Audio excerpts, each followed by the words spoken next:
जरा सोचिए, एक इंसान को जबरदस्ती घसीट कर एक ऐसे लोहे के खंभे की तरफ धकेला जा रहा है जो आग में तपकर एकदम लाल हो चुका है। उसकी चीखें चारों तरफ गूंज रही हैं। वो तड़प रहा है, उसके जलते हुए शरीर से धुआं उठ रहा है, लेकिन उसे कोई छोड़ने वाला नहीं है। उसे उस धधकते हुए खंभे से चिपका दिया जाता है। सुनकर डर लग रहा है ना? गरुड़ पुराण के मुताबिक ये कोई फिल्म का सीन नहीं है। ये वो भयानक सजा है जो उन लोगों के लिए तय की गई है जो व्यभिचार करते हैं, यानी अपने जीवन साथी को धोखा देते हैं। आज की दुनिया में इसे लोग शायद एक कैजुअल गलती मान ले, लेकिन गरुड़ पुराण इससे एक ऐसा महापाप कहता है जिसके नतीजे सिर्फ इस जन्म तक ही नहीं रहते, बल्कि पूरे ब्रह्मांड के संतुलन को बिगाड़ देते हैं। आप सोचिए, इन दो नजरियों में जमीन आसमान का फर्क है। एक तरफ आज की सोच है, अरे बस एक गलती ही तो है, किसी को क्या पता चलेगा, और दूसरी तरफ गरुड़ पुराण की सीधी चेतावनी है कि ये एक ऐसा कर्म है जिसका कर्ज कई जन्मों तक चुकाना पड़ता है। इस कर्म का असली हिसाब किताब तो मौत के बाद शुरू होता है, उस जगह पर जिसे हम नरक के नाम से जानते हैं, जहाँ हर पाप की एक खास सजा पहले से ही तय है। गरुड़ पुराण एक खास नरक का जिक्र करता है जिसका नाम है शाल्मली नरक।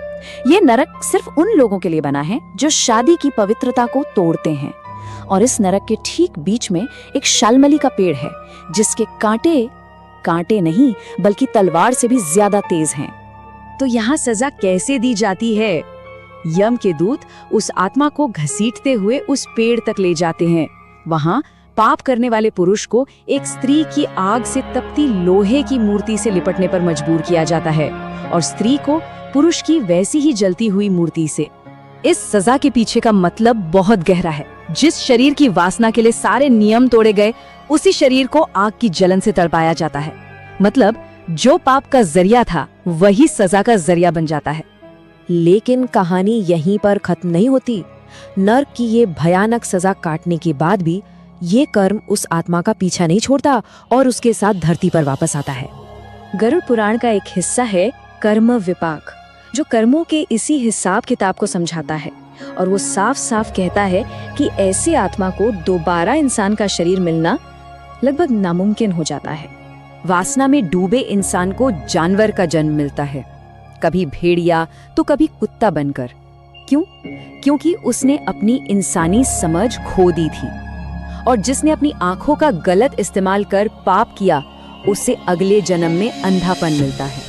लेकिन यहाँ एक सवाल उठता है कि आखिर इस एक गुनाह के लिए इतनी भयानक सजा क्यों?